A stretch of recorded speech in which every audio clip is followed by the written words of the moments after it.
The Bell P-39 Airacobra was a revolutionary fighter aircraft produced by Bell Aircraft for the United States Army Air Forces during World War II. It was one of the first American fighters to enter combat when the U.S. joined the war.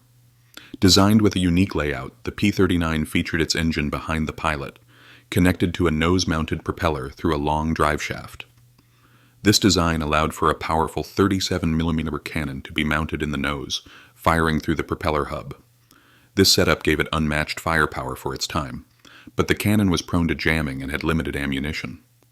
The Airacobra was also the first fighter to feature tricycle landing gear, which made takeoffs and landings smoother and safer for pilots. Despite its innovative design, the P-39 lacked a turbo supercharger, which severely limited its high-altitude performance. This design choice was made to reduce drag and improve speed, but ultimately restricted its effectiveness in dogfights at high altitudes. As a result, the Royal Air Force rejected it for use in Europe, where most aerial combat occurred at higher altitudes. However, the Soviet Union found the P-39 perfectly suited for their style of air combat, which was often at lower altitudes.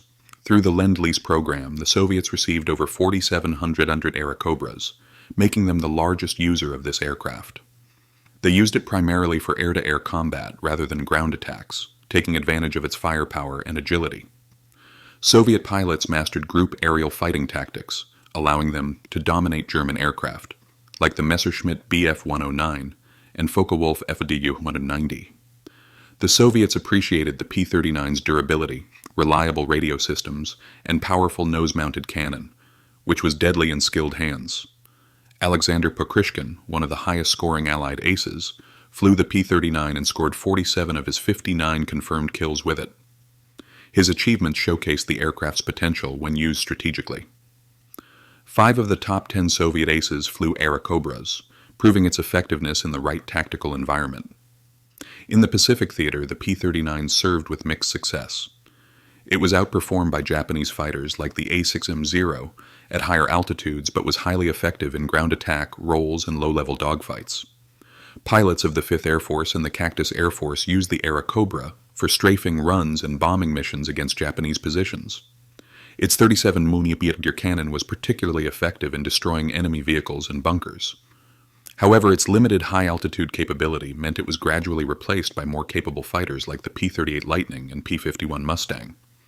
The P-39 also served with the Free French Air Force, the Italian Co-Belligerent Air Force, and the Royal Australian Air Force. The British Royal Air Force briefly used the P-39, but found it unsuitable for European combat conditions due to its poor high-altitude performance. In North Africa and the Mediterranean, the P-39 supported Allied ground forces and conducted maritime patrols. The Tuskegee Airmen, known as the 99th Fighter Squadron, flew the Airacobra for a short period before transitioning to the P-47 Thunderbolt and P-51 Mustang. Despite its shortcomings at high altitudes, the P-39 was a versatile aircraft used in various roles, including interceptor, ground attack, and reconnaissance missions. Its rugged design made it suitable for harsh environments, and its firepower was unmatched in its class. By the time production ended in 1944, Bell had built over 9,100 Airacobras. Although it never gained the legendary status of other fighters like the P-51 Mustang or Spitfire, the P-39 Airacobra played a vital role in World War II aviation history. The Bell P-39 Airacobra remains a fascinating example of innovative aircraft design that found its niche in unexpected places. Its mid-engine layout, powerful cannon, and adaptability in multiple theaters of war proved its worth, even if it was not the high-altitude interceptor it was initially intended to be.